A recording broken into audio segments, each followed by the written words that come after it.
End Time Signs, latest events happening in 2020. Welcome back to Signs and Wonders, guys. Some strange events happening around the world. This whole planet just feels intense and on the edge, doesn't it? This week we got natural disasters, severe weather, rumors of wars, and more end time signs prophecy. Before we start, guys, please give the video a quick like and remember to leave your comments down below. Alright guys, End Time Signs, latest events 2020. Today is December 1st, and here is your End Times Prophecy News update. Major eruption at Luotulo Volcano. Ash 50,000 feet in the air, guys, in Indonesia. A high-level eruption took place at the Indonesian Luotulo Volcano at 1:50 in the morning on November 29th, 2020. The aviation color code was raised to red. According to the Darwin VAAC, the volcanic ash cloud was discernible on satellite imagery acquired at 3:20 UTC at 50,000 feet up, or 15.2 kilometers, moving southeast to 5.5 kilometers, moving northwest. The volcanic ash height was based on the Himawari 8, and I know all you flat earthers love the Himawari 8 satellite so much. Also, the CVGHM and the VONA issued at 0200 UTC and model guidance. The eruption was recorded on a seismograph with a maximum amplitude of 35 millimeters and a duration of 600 seconds. Seismic activity is currently characterized by continuous volcanic tremor. Based on the currently available data, it is estimated that a total of 487,000 people, 110,000 households, and $1.4 billion of infrastructure are exposed to the hazard, according to the ASHAN Coordinating Center for Humanitarian Assistance, or the AHH Center. 12.5 thousand people and 2.8 thousand households and $33 million of infrastructure within a 10-kilometer radius are more likely to be adversely impacted. The CVGHM recommends that people around the volcano and anyone who wants to climb do not stay or do activities within the danger zone, around mountain craters, and in all areas within a radius of 1.5 miles from the summit of the volcano. Massive floods claimed 3 lives in Sardinia. Rare tornado hits Catania, Italy. At least 3 people lost their lives while 2 others remained missing after severe storms hit the Italian island of Sardinia, triggering massive floods and landslides on Friday and Saturday, November 27th and 28th, 2020. Meanwhile, a rare November tornado caused damage to Catania Airport in Sicily on Saturday, November 28th. It's crazy, a tornado hit the airport.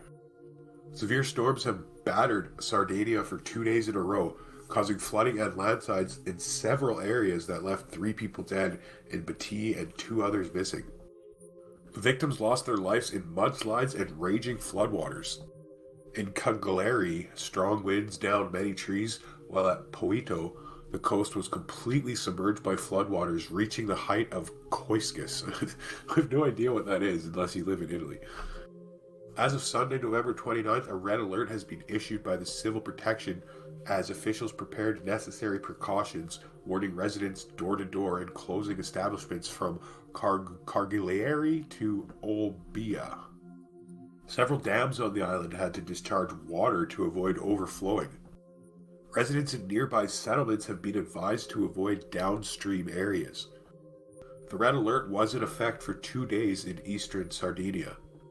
Also for Battii, we have altered all the first citizens in a widespread manner, said Antonio Bellio of the Civil Protection. The mayor of Battii was very prompt in his response. He managed the flood of 2013, Bellio noted. The current flooding was reminiscent of Cyclone Cleopatra that hit the region 7 years ago, killing 18 people. Also last night, he confirmed to us that he had alerted the entire population and done everything that needed to be done, he continued.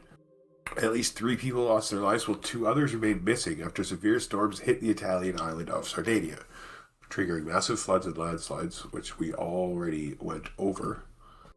So yeah, I can't believe they had a tornado hit the airport. Like Catania is one of their main airports in Sicily, and on Saturday, the actual airport got hit by a tornado. Severe storms have battered the town for over 2 days in a row, guys, causing massive floods, landslides, and several areas. There's a lot of people missing there, so pray. They're thinking that most of the victims lost their lives in floods or mudslides. Strong winds, many trees down, coast to coast, completely submerged. Lots of stuff going on right now in Italy, big time prophetic events. Still, I think they're still in red alert as of November 29th. They're still in red alert. The civil protection officials prepared necessary precautions, warning residents. They're still going door to door, and all establishments are closed. Several dams on the island had to discharge water. They are warning residents of nearby settlements that live downstream to these dams. There could be massive flooding downstream. So like I said, if you guys live in the area, you guys are still in a red alert. So I guess that's crazy, but the mayor of Bini, he was the mayor during another flood like 7 years ago, so he was ready for this. That just goes to show you how messed up the world is, guys, right now. Like the birth pains, like when there's mayors that have like already experienced crazy events like this. And they're saying the current flooding was reminiscent of a cyclone Cleopatra that hit the region only 7 years ago. Last night he confirmed to everyone that he had altered the entire population and done everything that needed to be done. Foreign Minister Luigi Maio added, "It is a time of suffering for Sardinia, but no citizens will be left alone." The national and regional rescue machine is already in motion to help those in difficulty. Severe weather also affected Catania in Sicily as heavy rain poured all day, resulting in flooding and rescues on Saturday. The storm system produced a damaging tornado in the Catania airport area. Initial reports shows that it caused damage to homes, billboards, and several vehicles. However, the full extent of the damage is yet to be reported. Hurricanes leave Hondurans homeless and destitute. Honduras is one of the countries in Central America to be hit not by one, but 2 hurricanes this month. Hurricane Ida arrived in Nicaragua on the 3rd of November as a Category 4 hurricane and ripped through Honduras and Guatemala on its path north. Less than 2 weeks later, Iota, also a Category 4 hurricane, made landfall just 15 miles south of where Ida had hit. The torrential rain brought by the almost back-to-back hurricanes caused deadly landslides, flash flooding, and destruction in large areas of Central America. More than 200 people died across the region, 94 of them in Honduras, according to the official figures. Photojournalist Karina Pendedo traveled to Honduras' second city and its industrial hub, San Pedro Sula, to survey the damage and speak to some of the 3 million Hondurans affected by the storms. Suzanne Jacelina Aguilera is 8 months pregnant. The 23-year-old, her partner, and their baby had to flee their home due to the flooding caused by Hurricane Ida. She has epilepsy and has not been able to get hold of the medication she needs since the floods. The family have been living in a makeshift tent on the pavement by the side of a highway in San Pedro Sula for more than 2 weeks. She says both she and her baby have developed a cold with a cough, temperature, and headache. Juan Arguata, 46, lives in Bajos de Coloma, north of San Pedro Sula. When the authorities warned residents to leave the area ahead of Hurricane Iota, Mr. Arguata told his family to go to a shelter. But he, like many of his neighbors, stayed behind to look after the family's belongings and their animals. When the waters rose quickly, he had to abandon his home for his own safety. Wading through strong currents in the floodwaters, he was eventually rescued by the Honduran Red Cross. The Red Cross, the Army, the Fire Service, and international rescue organizations have all been helping bring people to safety. 70-year-old Roberto Malaraca and his wife, Odidia Perez, 62, lost everything when Hurricane Iota hit, the sheep and chicken that they keep, and all their belongings. Mr. Malaraca had a stroke some months back. His disability meant that he and his family were not able to leave their home for one of the shelters before Iota hit. So when the waters rose, he, his wife, their daughter, and 2 grandchildren scrambled to higher ground where they were trapped for almost 24 hours until locals aided by the Red Cross came to their rescue. Before the hurricanes hit, Dijano Asorto worked transporting sand to construction sites on his horse-drawn cart. On average, he earned $13 a week, which he says was not enough to feed his family. Yeah, big surprise. It's like nothing. His horse-drawn cart turned out to be a lifesaver when the floodwaters rose. He packed his entire family on the cart and got them to safety. But all of his belongings were lost in the floodwaters. For many in Honduras, guys, the impact caused by the storms will push them from poverty into extreme poverty. Iran media highlights Turkey's foreign minister. Palestine is our dream. Iranian media on Sunday highlighted Turkey's support for Palestinians with the headline, Palestine is our dream, and quoting the Turkish foreign minister. The annual UN-organized International Day of Solidarity with the Palestinian people is being observed on December 1st this year. That's today. Rhetoric from Iran and Turkey's ruling party is increasingly similar on the Palestinian issue, which is seen as a holy cause devoted to liberating Jerusalem from Israel. Ankara this year laid claim to Al-Aqsa Mosque and Jerusalem. Turkish Foreign Minister Mevlut Cavusoglu, that's like the hardest name ever to pronounce, reiterated Turkey's commitment to the Palestinians, Iran's semi-official Fars news agency reported. Ankara backs Hamas and has hosted the group twice this year. Turkey's ruling party has roots in the Muslim Brotherhood, as does Hamas. When Israel and the UAE recently signed a peace deal, Turkey opposed it, saying Palestine is a holy cause. Turkey has worked against peace and has become increasingly authoritarian as the world's largest jailer of journalists. Oh, why again? Cavusoglu is being celebrated in Iranian media for showcasing Ankara's support for the Palestinians.